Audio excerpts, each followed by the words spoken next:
आप देख रहे हैं DCP news, detective crime press. DCP news में आपके साथ दीवान नौटियाल और इस वक्त मैं ग्राउंड जीरो उत्तराखंड की राजधानी देहरादून के ऐतिहासिक गांधी पार्क में मौजूद हूं, जहां आप सीधा कैमरे के माध्यम से देख सकते हैं पीछे तमाम लोग धरने पर बैठे हैं और ये वो फार्मासिस्ट है जिनको अभी तक जो की नियुक्ति को लेकर यहाँ धरने पर बैठे हुए हैं। मैं आपको बताते चलूँ कि उत्तराखंड में ये किसी से छिपा नहीं है कि पहाड़ों की जो स्वास्थ्य व्यवस्था की दुर्दशा है वो सबको संज्ञान में है और सब लोग उससे वाकिफ भी है, लेकिन उसके बावजूद भी ये फार्मासिस्ट यहाँ पर बैठे हुए हैं। वहाँ जो केंद्र बने हुए हैं कहीं उसमें कुछ भी जो है व्यवस्था नहीं है और बावजूद उसके भी जो युवा प्रशिक्षित है वो यहाँ पर धरने पर बैठे हुए हैं। कितना बड़ा दुर्भाग्य इस प्रदेश सरकार का हो सकता है जिसका प्रशिक्षित युवा रोजगार के लिए तरस रहा है और यहाँ पर बैठा हुआ है। मेरे साथ इस फार्मासिस्ट के अध्यक्ष मौजूद है, जानने की कोशिश करूँगा। सर, सबसे पहले आप अपना परिचय बताएंगे।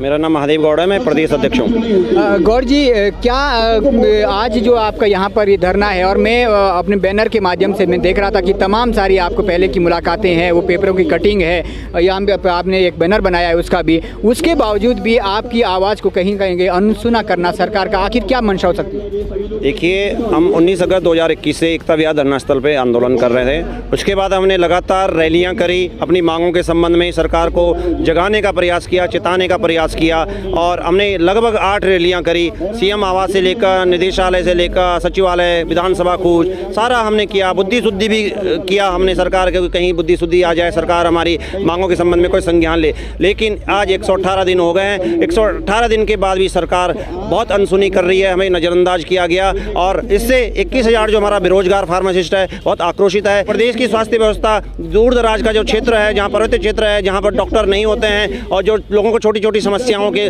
समाधान नहीं मिल पाता है, वहाँ पर जो हमारे फार्मासिस्ट भाई लोग हैं या बहनें हैं वहाँ पर लोगों को स्वास्थ्य सेवाएं दे रहे हैं। लेकिन वर्तमान सरकार उन सबको नज़रअंदाज कर रही है। बात कर रही है रोजगार देने की, बात कर रही है 24,000 रोजगार देने की, लेकिन हम पूछना चाहते हैं हमारा तो रोजगार सामने है, हमारे पद रिक्त है, उन रिक्त पदों पे भर्ती प्रक्रिया क्यों नहीं हो रही है? मैं बताना चाहूँगा कि ये सरकार रिक्त पदों पे भर्ती करना तो दूर, वर्षों पूर्व एक पहाड़ की जो व्यवस्था है, प्रदेश की जो स्वास्थ्य व्यवस्था उसको सुधार करने के लिए जो हमारे उपकेंद्र है, जो आपने बात करी, आज वहाँ पर गौशालाएं बन गई है, उन उपकेंद्रों में फार्मासिस्ट का पद सृजित किया गया था। 536 लोगों को रोजगार दिया गया था और प्रदेश की स्वास्थ्य सेवाओं को धरातल पर सुदृढ़ करने का प्रयास किया गया था। लेकिन वर्तमान सरकार उन पदों को खत्म करने का काम कर रही है। जहाँ सरकार का कार्यकाल लगभग समाप्ति की ओर है, कभी भी जो है आचार संहिता लग सकती है, लेकिन आपकी मांगे अभी तक अनसुना की गई है सरकार द्वारा।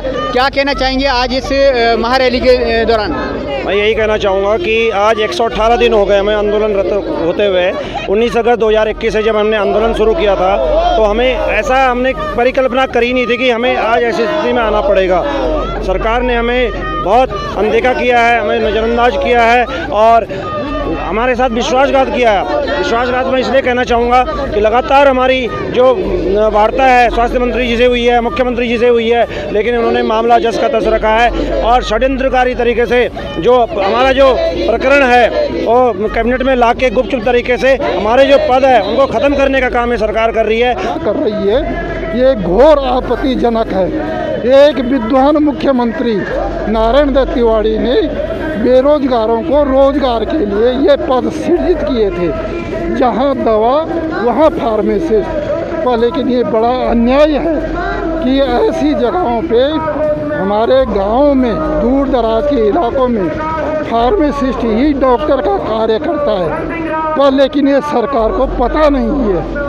ये जानती है ये सरकार, ये भी ग्रामीण क्षेत्र से आते हैं। जो हमारे सरकारी हुआ है, ये विधायक हो या मुख्यमंत्री हो, सब ग्रामीण क्षेत्र के, पर फिर भी ये जो है इन लोगों के साथ में घोर अन्याय कर रहे हैं। ये सीधी प्रतिक्रिया आप सुन सकते हैं। आज कहीं ना कहीं स्वर्गीय नारायण दत्त तिवारी जो कि पूर्व मुख्यमंत्री रहे प्रदेश के, उनको भी याद किया जा रहा है और उनके द्वारा ये सुसज्जित किए गए पद थे, लेकिन अभी तक सरकार द्वारा उस पर संज्ञान नहीं लिया जा रहा है। और आप सीधा देख रहे हैं, हम इस वक्त पहुंच चुके हैं मुख्यमंत्री आवास से के पास, जहां पर कि भारी पुलिस बल तैनात है और कड़ी सुरक्षा व्यवस्था यहां पर चकाचौंध की गई है। बैरिकेडिंग की पूरी व्यवस्था है, इसके बाद जाली भी लगी हुई है और पूरी भारी पुलिस बल यहां पर तैनात है। और यहीं से चंद दूरी पर ये जो प्रशिक्षण फार्मासिस्ट का जो महारैली निकलनी थी वो यहाँ पर पहुँच चुकी है। करीबन गांधी पार्क से ये 1 बजे प्रारंभ हुई थी और अभी यहाँ पर पहुँच चुकी है। देखना होगा कि क्या यहाँ पर किस तरीके से इनको काबू किया जाता है, क्या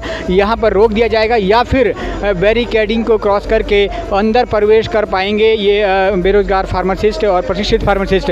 तो ये लगातार ये कवरेज कर रहा हूँ उत्तराखंड की राजधानी देहरादून से। मुख्यमंत्री आवास कूच की ये महारैली, तो ये आप सीधी तस्वीरें देख सकते हैं, भारी पुलिस बल तैनात है। ये फार्मासिस्ट मुख्यमंत्री आवास कूच करने के करीब बढ़ रहे हैं और ये सीधी तस्वीरें आप देख सकते हैं आप सीधी तस्वीरें आप देख सकते हैं। अब यहाँ पुलिस बल जो है किसी ना किसी तरीके से उन पर काबू पाने की कोशिश कर रहा है। ये यहाँ पर पुलिस बल ने इनको रोक दिया है। प्रशिक्षित जो फार्मासिस्ट है उनको फिलहाल रोक दिया गया है अब, और कुछ शायद इनसे वार्ता कर रही हैं पुलिस कर्मी। देखना ये होगा कि क्या यहाँ पर रोक कर ये जो प्रशिक्षित फार्मासिस्ट जिनकी महारैली जिन्होंने निकाली है मान जाएंगे या फिर यहीं पर जो है अपना विरोध किस तरीके से व्यक्त करते हैं। ये आप सीधी तस्वीरें उत्तराखंड की राजधानी देहरादून के सीएम आवास कूच की देख रहे हैं कि आप देख रहे हैं महारैली के दौरान। सर, अभी फिलहाल यहाँ पर आपको रोक दिया गया है, भारी पुलिस बल तैनात है, बैरिकेडिंग की व्यवस्था है, लेकिन क्या बेरोजगार फार्मासिस्ट अभी कब तक यहाँ पर बैठे रहेंगे? क्या आगे की प्लानिंग रहेगी आपकी? हम तब तक बैठे रहेंगे अगर माननीय स्वास्थ्य मुख्यमंत्री जी से हमारी वार्ता हो जाती है और यहीं पर हमारा समाधान निकल आता है तभी हम यहाँ से उठेंगे, अन्यथा हम यहाँ से नहीं उठेंगे। हमने पहले भी कहा है और अभी भी मैं यही दोहराना चाह रहा हूँ, हम जो निर्णय है, जो 118 दिन से जो निर्णय नहीं हुआ है, जो रुका हुआ है, उस निर्णय को हम लेके जाएंगे, नहीं तो सरकार को हम लेके जाएंगे।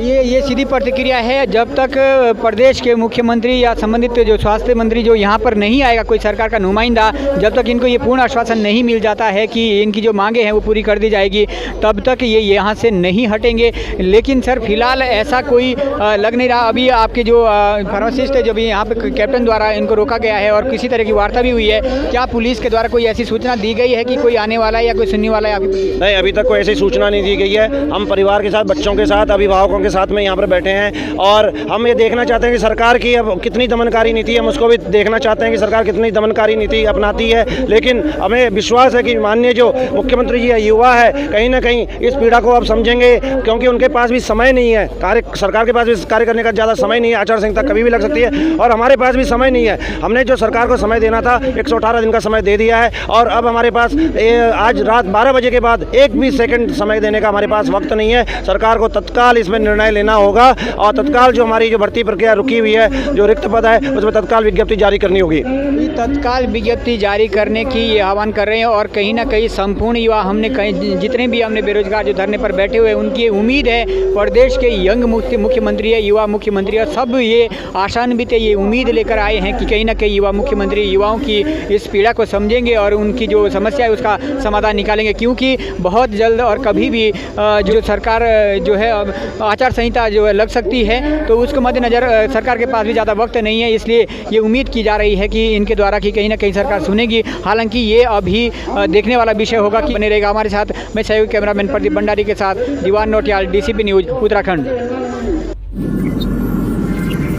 आप देख रहे हैं DCP news, detective crime press.